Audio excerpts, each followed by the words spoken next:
இப்பொழுதும் இயேசு அழைக்கிறார் பிரார்த்தனை கூட்டம் ஒன்றில் உங்கள் அன்பு சகோதரி இவாஞ்சலின் பால் தினகரன் அவர்கள் வழங்கிய இறை செய்தியின் ஒரு பகுதியினை உங்கள் ஆசீர்வாதத்திற்காக வழங்குகிறோம். எனக்கு அருமையானவர்களே, ஆண்டவர் ஏசாயா 56:7 இப்படியாக சொல்லுகிறார். அதை நாம் இப்பொழுது வாசிக்க கேட்போமா? ஏசாயா 56:7. நான் என் பரிசுத்த பர்வதத்துக்கு கொண்டு வந்து என் ஜெப வீட்டிலே அவர்களை மகிழ பண்ணுவேன். அவர்களுடைய சர்வாங்க தகனங்களும் அவர்களுடைய பலிகளும் என் பலிபீடத்தின் மேல் அங்கீகரிக்கப்பட்டிருக்கும். என்னுடைய வீடு சகல ஜனங்களுக்கும் ஜெப வீடு எனப்படும். என்னுடைய வீடு சகல ஜனங்களுக்கும் ஜெப வீடு எனப்படும். இஸ்ரவேல் தேசத்து ஜனங்களுக்கு மாத்திரமல்ல, எல்லா ஜனங்களுக்கும், எல்லா தேசத்து ஜனங்களுக்கும் அது ஜெப வீடு எனப்படும் என்று ஆண்டவர் சொல்லுகிறார். யாருனாலும் என் வீட்டுக்கு வரலாம், அது என்னுடைய வீடு, என்னுடைய வீடு என்று உரிமையாக சொல்லுகிறார். என்னுடைய வீடு எல்லா ஜனங்களுக்கும் ஜெப வீடு எனப்படும். 3ஆம் வசனத்திலிருந்து 7ஆம் வசனம் வரைக்கும் பார்க்கும் பொழுது ஆண்டவர் சொல்லுகிறார், நீங்களே உங்களை குறைவாக நினைத்து கொள்ளாதிருங்கள், பட்ட மரம் என்று சொல்லாதிருங்கள். என்னை நீங்கள் சேவிக்கும் பொழுது, நேசிக்கும் பொழுது, எனக்காக நீங்கள் ஊழியம் செய்யும் பொழுது நான் அப்படிப்பட்டவர்களை என்னுடைய பரிசுத்த பர்வதத்திற்கு கொண்டு வருவேன் என்று ஆண்டவர் சொல்லுகிறார். என் ஜெப வீட்டிலே அவர்களை மகிழ பண்ணுவேன் என்று சொல்லுகிறார். நம்ம ஆலயத்திற்கு வரும்போது ஆண்டவர் நமக்கு என்ன கொடுக்கிறார்? சந்தோஷத்தை கொடுக்கிறார். அப்படி என் பிள்ளைகளை கூட்டிக் கொண்டு வந்து அவர்களை மகிழ பண்ணுவேன். என்னுடைய வீடு ஜெப வீடு எனப்படும் என்று ஆண்டவர் சொல்லுகிறார். ஏசாயா 2:2 பாருங்கள், கடைசி நாட்களில் என்ன நடக்குமா? அதை வாசிக்க கேட்போமா? கடைசி நாட்களில் கர்த்தருடைய ஆலயமாகிய பர்வதம் பர்வதங்களின் கொடுமுடியில் ஸ்தாபிக்கப்பட்டு மலைகளுக்கு மேலாய் உயர்த்தப்படும். எல்லா ஜாதிகளும் அதற்கு ஓடி வருவார்கள். பர்வதத்தின் கொடுமுடியிலே கர்த்தருடைய ஆலயம் ஸ்தாபிக்கப்படுமா கடைசி நாட்களில். அப்பொழுது எல்லா ஜாதிகளும் அதற்குள் ஓடி வருவார்கள் என்று. மலைக்கு மேலாக உயர்த்தப்பட்டு அந்த ஆலயம் கட்டப்படும் என்று வேதம் சொல்லுகிறது. அந்த ஆலயத்திற்கு எல்லா ஜனங்களும் ஓடி வருவார்கள். அதை பார்க்கும் பொழுது இஸ்ரவேல் ஜனங்களும் பயந்து நடுங்கி கொண்டு நாமும் ஏன் போகக்கூடாது என்று ஓடி வருவார்கள். அதை ஓசியா 3:5 நாம் பார்க்கிறோம். கடைசி நாட்களிலே இஸ்ரவேல் புத்திரரும் திரும்பி கர்த்தரையும் அவருடைய தயவையும் நாடி அஞ்சிக்கையாய் வருவார்கள் என்று. அஞ்சிக்கை என்றால் பயத்தோடு நடுக்கத்தோடு ஆண்டவரை தேடி அவருடைய தயவை தேடி வருவார்கள் என்று வேதம் சொல்கிறது. இஸ்ரவேல் தேசத்திலே ஜெபகோபுரத்தை கட்ட வேண்டும் என்று ஆண்டவர் சொன்ன பொழுது எங்களுக்கு அதுதான் ஞாபகம் வந்தது. நாம் சகலவித ஜாதிகளுக்கும், பாஷைக்காரருக்கும், ராஜாக்களுக்கும் தீர்க்க தரிசனம் மறுபடியும் சொல்லும் பொழுது இந்த காரியம் நடக்கப் போகிறது என்று கணவர் சொன்னார். சகல ஜாதிக்காரர், பாஷைக்காரர் இஸ்ரவேல் தேசத்திற்கு வரும் பொழுது அதன் பிறகுதான் இஸ்ரவேலில் இருக்கிற ஆண்டவருடைய பிள்ளைகள் ஆண்டவரை தேடி வருவார்கள் என்று. அவர்களை ஆண்டவர் ஆசீர்வதிப்பதை பார்த்து, பரிசுத்த ஆவியினால் நிரப்பப்படுவதை பார்த்து பயந்து நடுங்கி கொண்டு வருவார்களாம். அஞ்சிக்கையோடையே வருவார்கள் என்று வேதம் சொல்லுகிறது. எசேக்கியேல் 20:40 பாருங்கள், இஸ்ரவேலிலே உயரமான மலையாகிய என் பரிசுத்த மலையிலே இஸ்ரவேலுடைய எல்லா வம்சத்தாருமாகிய தேசத்தில் உள்ள அனைவரும் என்னை சேவிப்பார்கள், அங்கே அவர்கள் மேல் பிரியமாயிருப்பேன் என்று ஆண்டவர் சொல்லுகிறார். உயரமான மலையாகிய என் பரிசுத்த மலையிலே இஸ்ரவேலுடைய எல்லா வம்சத்தாரும் வருவார்கள் என்று வேதம் சொல்லுகிறது. அவர்கள் எப்படி வருவார்கள்? ஆண்டவர் அவர்களை கொண்டு வந்து பரிசுத்த ஆவியினாலே நிரப்பி போடுவார். அப்பொழுது அங்கே அவர்கள் மீது பிரியமாக இருப்பேன் என்று ஆண்டவர் சொல்கிறார். ஏசாயா 11:3 கர்த்தருக்கு பயப்படுதலே அவருக்கு உகந்த வாசனையாக இருக்கும் என்று வேதம் சொல்கிறது அல்லவா? அத்தனை பேரையும் கடைசி நாட்களில் நான் மாம்சமான யாவர் மீதும் என் ஆவியை ஊற்றுவேன் என்று சொன்னது போல ஊற்றப் போகிறார். அத்தனை பேரையும் ஊற்றி உயரமான மலைக்கு கொண்டு வரப்போகிறார்.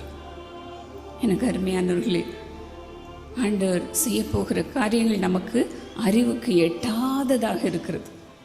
என்ன செய்ய போகிறாரோ, எப்படி நம்மை இஸ்ரவேல் தேசத்திற்கு கொண்டு போகிறாரோ என்று நாங்கள் இன்றைக்கும் திகைத்து நடுங்கி கொண்டிருக்கிறோம். அவர் கர்த்தருடைய பிள்ளைகளை குறித்து அநேக திட்டங்களை வைத்திருக்கிறார். அநேக விதமாக அவர்களை ஆசீர்வதிக்கும்படியாக திட்டம் வைத்திருக்கிறார். பிரியமானவர்களே, இஸ்ரவேல் தேசத்து ஜனங்கள் மீது ஆண்டவர் அவ்வளவு பிரியத்தை வைத்திருக்கிறார். எசேக்கியேல் 20:41 அவர் சொல்லுகிறார், நான் உங்களுடைய சுகந்த வாசனை நிமித்தம் நான் பிரியமாக இருப்பேன் என்று ஆண்டவர் சொல்லுகிறார். அப்படி அத்தனை பேரையும் கூட்டி சேர்த்து ஆவியினால் நிரப்புகிற அந்த அனுபவத்தை ஒவ்வொருவருக்கும் கொடுக்கும் பொழுது கர்த்தருடைய பயம் ஒவ்வொருவரையும் ஆட்கொள்கிறது. அவர்கள் சிறுமைப்பட்டு ஆவியிலே நொறுங்கொண்டு அப்பொழுது கர்த்தரை நோக்கி பார்ப்பார்கள். அந்த நேரத்திலே கர்த்தர் நம் மீது பிரியமாக இருப்பார். நம்முடைய சுகந்த வாசனை நிமித்தம் அவர் பிரியமாக இருப்பேன் என்று கர்த்தர் சொல்கிறார். அப்படி நாம் கூடி சேரும் பொழுது, ஆலயத்திற்கு வரும்பொழுது நாம் என்ன செய்ய வேண்டுமா? ஒருவரோடு ஒருவர் கர்த்தர் சொல்லுகிறதை பேசிக்கொள்ள வேண்டுமா? ஆலயத்தில் இருக்கிற வரைக்கும் நல்லா தான் இருக்கும். ஆனால் ஆலயம் முடித்த பிறகு நம்மள அநேகர் என்ன செய்கிறோம்? நம்ம வீட்டுக்கு அதையோ ஒருத்தட்டையும் சொல்கிறோம், இப்படி நடந்துச்சான் என்று. ஆனால் ஆண்டவர் விரும்புகிற காரியம் என்ன? ஒருவரோடு ஒருவர் பரிசுத்த ஆவியானவருடைய இருதயத்தில் என்ன இருக்கிறது என்பதை சொல்வதை தான். எனக்கு கர்த்தர் இந்த நாளில் எப்படி பேசினார், பரிசுத்த ஆவியானவர் இதை சொன்னார் என்று மற்றவர்களுக்கு சொல்லும் பொழுது அது அவர்களுக்கு எவ்வளவு ஆசீர்வாதத்தை கொண்டு வருகிறதாக இருக்கிறது. அப்படி நாம் சொல்லும் பொழுதுதான் கர்த்தர் நம் மீது பிரியமாக இருப்பேன் என்று சொல்லுகிறார். சுகந்த வாசனை நிமித்தம் உன் மீது பிரியமாக இருப்பேன். என்னுடைய வீடு சகல ஜனங்களுக்கும் ஜெப வீடு எனப்படும். கடைசி நாட்களில் இதுதான் நடக்கப் போகிறது. இதை நாம் இன்றைக்கும் கண்கூடாக பார்த்து வருகிறோம். ஆண்டவர் பெரிய காரியங்களை நம் மத்தியிலே செய்து வருகிறார். இதோ சகோதரர் ஒருமித்து வாசமாயிருப்பது எவ்வளவு இன்பமும் நன்மையுமாக இருக்கிறது என்று வேதம் சொல்லுகிறது அல்லவா? நாம் கூடி வரும்பொழுது ஆண்டவர் அங்கே ஜீவனை, ஆசீர்வாதத்தை கொண்டு வருகிறார். நாங்கள் அப்படி தான் ரோமாபுரிக்கு போன பொழுது அங்கே அநேக தேசத்து கிறிஸ்தவ தலைவர்களை கூட்டி சேர்த்தார்கள். கேதரிங் இன் த ஹோலி ஸ்பிரிட், பரிசுத்த ஆவியின் கூட்டம் என்று அந்த கான்ஃபரன்ஸுக்கு பெயர் வைக்கப்பட்டிருந்தது. உலகத்தின் எல்லா தேசங்களிலிருந்தும் தலைவர்கள் வந்திருந்தார்கள், கிறிஸ்துவ தலைவர்கள். அதிலே எங்களையும் அழைத்திருந்தார்கள். என்னுடைய கணவரும் நானும் போயிருந்தோம். அங்கு கான்ஃபரன்ஸ் மிகவும் அருமையாக இருந்தது. பரிசுத்த ஆவியானவர் ஒவ்வொரு தேசத்திலையும் எப்படி அசைவாடுகிறார் என்பதை அவர்கள் பகிர்ந்து கொண்டார்கள். அதன் பிறகு அந்த கூட்டங்கள் முடியும் அந்த சாயங்கால வேளையிலே ரோமாபுரியில் இருக்கிற ஆலயங்களை சுற்றி காண்பிக்கும்படி எங்களை கூட்டிக் கொண்டு போனார்கள். அங்கே பவுலை கொன்று அடக்கம் பண்ணப்பட்ட ஒரு ஆலயத்திற்கு எங்களை கூட்டிக் கொண்டு போனார்கள். அங்கே போன பொழுது எங்களோடு கூட இருந்த கிறிஸ்துவ தலைவர்களும் நாங்களும் வருகிறோம் என்று கூட வந்தார்கள். கூட வந்து அந்த ஆலயத்திற்கு வந்த பொழுது என்னுடைய கணவர் சொன்னார், இந்த பரிசுத்தமான ஆலயத்தில் ஏன் நம்மெல்லாம் ஜெபம் பண்ணக்கூடாது என்று எல்லாருடைய கரங்களையும் கோர்த்து ஜெபிக்கும்படி சொன்னார். எல்லாரும் பயபக்தியோடு ஜெபித்தோம். ஆண்டவரே, பவுலுக்கு இருந்த அபிஷேகத்தை எங்களுக்கும் தாரும், அவனுக்கு இருந்த வைராக்கியத்தை எங்களுக்கும் தாரும். பவுலை நீர் எப்படியெல்லாம் ஒவ்வொரு ஊராக கொண்டு சென்று பயன்படுத்தினீரோ அப்படி எங்களையும் பயன்படுத்தும் என்று அந்த இடத்துல ஜெபித்தோம். ஒவ்வொருவரையாக ஜெபிக்க சொன்னார்கள். எல்லாரும் ஜெபித்தார்கள். கடைசியிலே என் கணவர் ஜெபித்தார். ஜெபிக்கும் பொழுது பரிசுத்த ஆவியானவர் அவர் மீது இறங்கினார். அப்பொழுது கர்த்தர் அவரோடு கூட பேசினார். அப்பொழுது அவர் சொன்ன காரியம் என்ன தெரியுமா? இந்த பவுலை அடக்கம் பண்ணப்பட்ட இந்த ஆலயத்திலே நீங்கள் எல்லாரும் வந்திருப்பது எனக்கு எவ்வளவு பெரிய சந்தோஷத்தை கொடுக்கிறது. நான் உங்கள் மீது பிரியமாக இருக்கிறேன் என்று சொன்னார். உங்கள் எல்லார் மீதும் நான் பிரியமாக இருக்கிறேன் என்று சொன்னார். அது எங்களுக்கெல்லாம் ஒரே சந்தோஷத்தை கொடுத்தது. குதித்து ஆண்டவரை நாங்கள் துதித்தோம். பரிசுத்த ஆவியானவர் எங்களை நிரப்பினார். ஒரு புது அனுபவத்தை அந்த இடத்துல நாங்கள் பெற்றுக்கொண்டோம். கர்த்தருடைய பிள்ளைகள் ஒன்றாக இணையும் பொழுது, அவருடைய ஜெப வீட்டிற்கு வரும் பொழுது ஆண்டவர் பெரிய சந்தோஷத்தை நமக்கு கொடுக்கிறார். சங்கீதம் 16:11 நாம் அதை தான் பார்க்கிறோம். அவருடைய சமூகத்திலே பரிபூர்ண ஆனந்தமும் அவருடைய வலது பார்சத்திலே நித்திய பேரின்பமும் உண்டு என்று வேதம் சொல்லுகிறது. இன்றைக்கு அந்த சந்தோஷத்தை உங்களுக்கு கொடுக்க போகிறார். இப்பொழுதும் பரிசுத்த ஆவியானவர் உங்கள் மீது இறங்கி கொண்டிருக்கிறார். இந்த நேரத்திலையும் ஆண்டவர் நமக்காக பரிந்து பேசும்படியாக ஆண்டுடைய வலது பார்சத்திலே வீற்றிருக்கிறார். எபிரேயர் 7:25 அதை தான் நாம் பார்க்கிறோம். தமது மூலமாய் தேவனிடத்தில் சேருகிறவர்களுக்காக வேண்டுதல் செய்யும்படிக்கு அவர் எப்பொழுதும் உயிருள்ளவராக இருக்கிறபடினாலே நம்மை முற்றும் முடிய ரட்சிக்க வல்லவராக இருக்கிறார் என்று வேதம் சொல்லுகிறது. முற்றும் முடியதான ரட்சிப்பு இது வேற எங்கேயும் கிடைக்காது, எந்த மனுஷரிடத்துலையும் கிடைக்காது. பூரண ரட்சிப்பு, பூரண ரட்சிப்பு, பேரின்பம், சந்தோஷம் நமக்கு உண்டாகிறது. வேதம் சொல்லுகிறது சங்கீதம் 65:2 ஜெபத்தை கேட்கிறவரே மாம்சமான யாவரும் உம்மிடத்தில் வருவார்கள். அதுக்காக தான் நம்ம எல்லாம் இங்கே வந்திருக்கிறோம். அவர் ஜெபத்தை கேட்பார் என்ற நம்பிக்கையோடு வந்திருக்கிறோம். உங்கள் ஒவ்வொருடைய ஜெபத்தையும் இன்றைக்கு கர்த்தர் சொல்லுகிற என்னுடைய வீட்டிலே கேட்க போகிறார். ஆலயத்தை குறித்து ஆண்டவர் சொல்லுகிறார், இது என்னுடைய வீடு, என்னுடைய வீடு. என்னுடைய வீட்டுக்கு என் பிள்ளைங்கள்லாம் வந்திருக்காங்க. நான் அவங்களுடைய ஜெபத்தை கேட்காமல் இருப்பேனா? என் பிள்ளைங்க கேட்கறத நான் கொடுக்காமல் இருப்பேனா என்று ஆண்டவர் சொல்லுகிறார். ஹல்லேலூயா, தேங்க் யூ ஜீசஸ். சின்ன காரியம் நம்ம நினச்சா கூட அதை நிறைவேற்றி கொடுக்கிறார். எவ்வளோ நல்ல ஆண்டவர் நம்மோடு கூட இருக்கிறார்.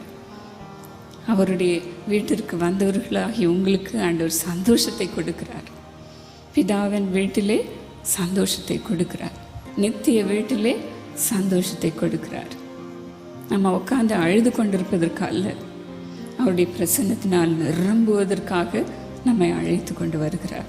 இந்த நாள்லேயும் நாம் கண்களை மூடி, ஆண்டவரே என்னையும் சந்தோஷப்படுத்தும் சாமி, நம்முடைய நித்திய வீட்டிற்குள் பிரவேசிப்பதற்காக என்னை நீர் நிரப்பும் சுவாமி, நிரப்போப்பா.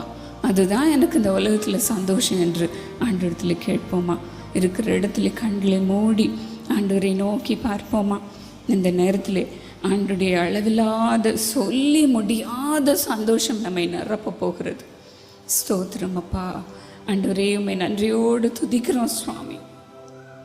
உம்முடைய வீட்டிற்கு எங்களை எல்லாம் எப்படி அழைத்து கொண்டு வந்திருக்கிறீர் சுவாமி, அழைத்து கொண்டு வந்திருக்கிறீரப்பா. ஆண்டவரே இந்த உலகத்தில் எவ்வளோ பேருக்கு இந்த பாக்கியம் இல்லை சுவாமி. நாங்கள் உம்மை நோக்கி பார்க்கும் பொழுதெல்லாம் நீர் எங்களுக்கு சமீபமாக வருகிறீரப்பா, சமீபமாக வருகிறீர். ஆண்டவரே எங்கள் ஜெபத்தை நீர் கேட்கிறீர் சுவாமி. இப்படிப்பட்ட விசேஷித்த ஜனங்கள் யார் உண்டப்பா, யார் உண்டு? யாருக்கு இந்த பாக்கியம் உண்டப்பா? எங்களுக்கு அந்த பாக்கியத்தை கொடுத்திருக்கிறீரே, உமக்கு ஸ்தோத்திரம், உமக்கு ஸ்தோத்திரம் அப்பா, உமக்கு ஸ்தோத்திரம். மனதார உம்மை துதிக்கிறோம் சுவாமி. எங்களை நீ தெரிந்து கொண்டதற்காக உமக்கு ஸ்தோத்திரம். எங்களை உடைய பிள்ளைகளாக தெரிந்து கொண்டதற்காக உமக்கு ஸ்தோத்திரம் அப்பா, ஸ்தோத்திரம். செல்ல பிள்ளைகளாக உடைய மடியிலே நீர் வைத்திருக்கிறதற்காக உமக்கு ஸ்தோத்திரம். எல்லாரும் ஆண்டவரை ஸ்தோத்தரிப்போமா?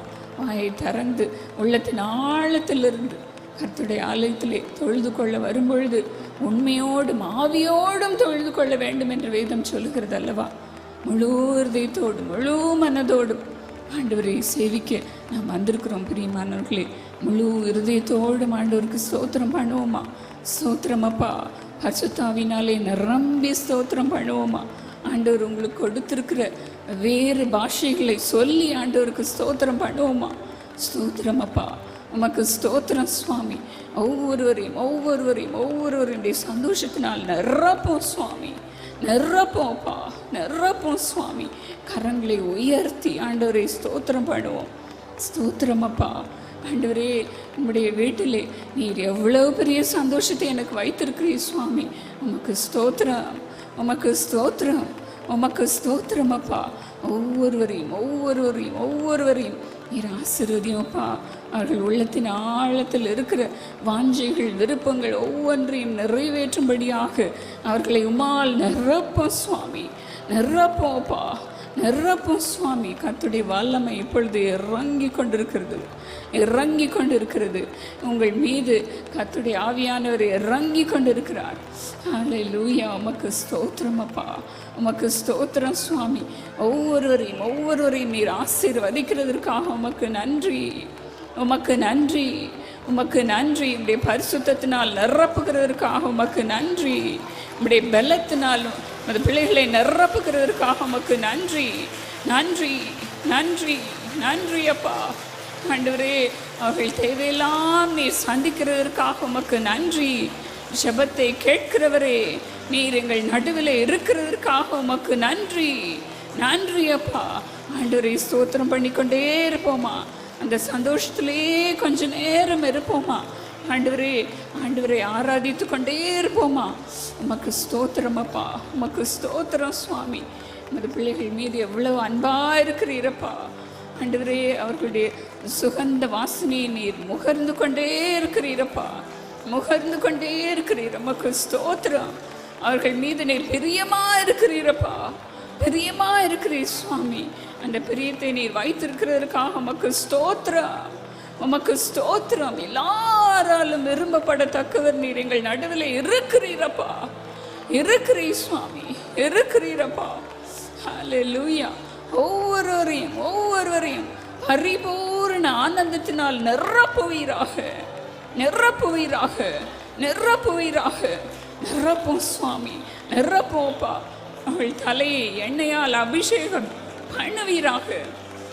ஹல்லேலூயா, ஹல்லேலூயா. அவர்கள் பாத்திரம் நிரம்பி வழியட்டும், நிரம்பி வழியட்டும், நிரம்பி வழியட்டும் சுவாமி. அப்பா கொடுக்கிற சந்தோஷத்தை நாங்கள் பெற்றுக்கொள்கிறோம்ப்பா. எங்கள் தகப்பன் கொடுக்கிற சந்தோஷத்தை நாங்கள் பெற்றுக்கொள்கிறோம் சுவாமி. ஹல்லேலூயா, ஹல்லேலூயா. சொல்லி முடியாத சந்தோஷம், மகிமையால் நிறைந்த சந்தோஷம். ஹல்லேலூயா. கர்த்தருடைய மகிமை இங்கே இறங்கி இருக்கிறது, இங்கே இறங்கி இருக்கிறது. ஹல்லேலூயா. உமக்கு ஸ்தோத்திரம் அப்பா, உமக்கு ஸ்தோத்திரம் சுவாமி, உமக்கு ஸ்தோத்திரம், உமக்கு ஸ்தோத்திரம் அப்பா. ஆண்டவரே, எங்கள் தகப்பனாக நீர் எங்கள் நடுவில் இருக்கிறதற்காக உமக்கு ஸ்தோத்திரம். எங்களை நித்திய வீட்டிற்குள் பிரவேசிக்க செய்வீரப்பா, செய்வீர் சுவாமி. அந்த சந்தோஷத்தை எங்கள் முன்பதாக நீர் வைத்திருக்கிறதற்காக உமக்கு ஸ்தோத்திரம்ப்பா. அந்த நம்பிக்கையை அந்த பிள்ளைகளுக்கு கொடுத்திருக்கிறதற்காக உமக்கு ஸ்தோத்திரம். ஆண்டவரே, அந்த நித்திய சந்தோஷத்தை, பேரின்ப சந்தோஷத்தை எங்களுக்கு கொடுத்திருக்கிறதற்காக உமக்கு ஸ்தோத்திரம்ப்பா. ஆண்டவரே, ஒவ்வொருடைய பலவீனங்களும் வியாதிகளும் வெளியே வரட்டும் இயேசுவின் நாமத்தினாலே. தொட்டு சுகமாக்கும் சுவாமி, சுகமாக்கும்ப்பா. எல்லா வியாதியும் தொட்டு சுகமாக்கும் சுவாமி. ஒவ்வொருடைய தலையின் மீது உடைய கரங்களை வையோப்பா, உடைய ஆணி பாய்ந்த கரங்களை வைப்பீராக. சுகம் உண்டாகட்டும், சுகம் உண்டாகட்டும்ப்பா. தேவனுடைய சமூகத்திலே சுகம் உண்டு, பலன் உண்டு. ஹல்லேலூயா. உமக்கு ஸ்தோத்திரம் அப்பா. இந்த பிள்ளைகளை அளவில்லாமல் ஆசீர்வதியும் சுவாமி, அளவில்லாமல் ஆசீர்வதியும்.